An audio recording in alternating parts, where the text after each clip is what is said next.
दोस्तों क्लास चल रहा था तभी मैडम ने लड़कियों से पूछा कि मान लो तुम लोगों की लॉटरी लग जाए और तुम्हें 1 करोड़ रुपए मिल जाए, लेकिन पैसे मिलने के थोड़ी ही देर बाद कोई मुझे किडनैप कर ले और तुम लोगों से 1 करोड़ रुपए फिरौती मांगे तो तुम सब क्या करोगी। लड़कियों ने कहा मैडम हम 1 करोड़ रुपए किडनैपर को दे देंगे और आपको बचा लेंगे। मैडम बड़ी खुश हुई। फिर उन्होंने यही क्वेश्चन लड़कों से पूछा तो लड़के बोले मैडम ऐसा हो ही नहीं सकता कि हमारी 1 करोड़ की लॉटरी लग जाए और थोड़ी ही देर बाद कोई आपको किडनैप कर ले। मैडम ने कहा कैसी बात कर रहे हो, ऐसा क्यों नहीं हो सकता। लड़कों ने कहा क्योंकि मैडम हमारी किस्मत इतनी भी अच्छी नहीं है कि एक ही दिन में 2-2 बार लॉटरी लगे।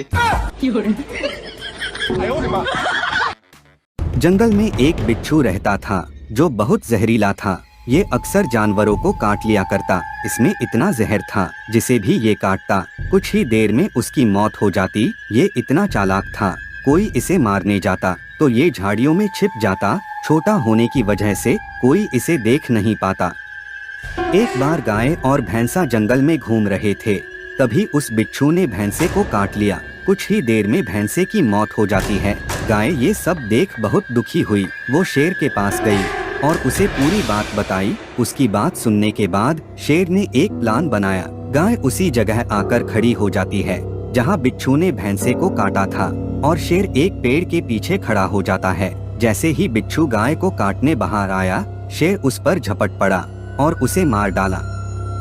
अन्नू और प्रिया स्कूल से घर जा रहे होते हैं। तभी रास्ते में एक सीढ़ी दिखती है। अन्नू कहती है देख कितना सुंदर सीढ़ी है, चलना वहाँ पे चलते हैं। हाँ हाँ चलते हैं। और दोनों सीढ़ी चढ़ने लग जाते हैं।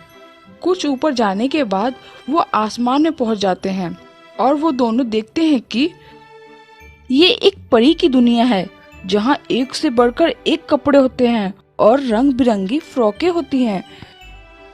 परियों के बोलने पर दोनों फ्रॉक पहन लेती हैं और बिल्कुल परी की तरह लगने लग जाती हैं। कुछ देर परियों के साथ खेलने के बाद तभी प्रिया कहती है कि चलना अन्नू, बहुत देर हो गई है, मम्मी इंतजार कर रही होगी। अन्नू कहती है मेरा तो मन ही नहीं कर रहा।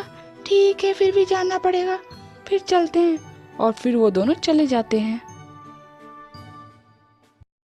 दोस्तों राजा के पास एक बकरा था। राजा ने घोषणा की कि जो भी व्यक्ति उसके बकरे को घास खिलाकर तृप्त कर देगा उसे उपहार मिलेगा। बकरा तृप्त हुआ या नहीं इसकी परीक्षा राजा खुद करेंगे। ऐलान के बाद बड़ी संख्या में लोग राजमहल पहुंच गए। लोगों ने बारी बारी से बकरे को घास खिलाकर तृप्त करने की कोशिश की, लेकिन बकरा जैसे ही राजा के पास जाता तो राजा उसके सामने घास रख देता। बकरा वह घास खाने लगता। काफी लोग इस काम में असफल हो गए। लोग मान चुके थे कि प्रतियोगिता कोई जीत नहीं सकता। तभी एक बूढ़ा आदमी राजमहल पहुँचा। उसने बकरे को अपने साथ लिया और जंगल ले गया। शाम को बूढ़ा आदमी बकरे को लेकर राजा के पास गया। राजा ने तुरंत ही बकरे के सामने घास रख दी। बकरे ने घास खाना तो दूर उसकी तरफ देखा तक नहीं। राजा भी हैरान था कि यह कैसे संभव हो गया। उसने आदमी से पूछा तो आदमी बोला महाराज मैं बकरे को जंगल ले गया। पहले तो मैंने बकरे को पेट भर घास खिला दी। इसके बाद बकरा जैसे ही घास खाने की कोशिश करता तो मैं उसे डंडे से मारने लगता। ऐसा ही करते करते सुबह से शाम हो गई।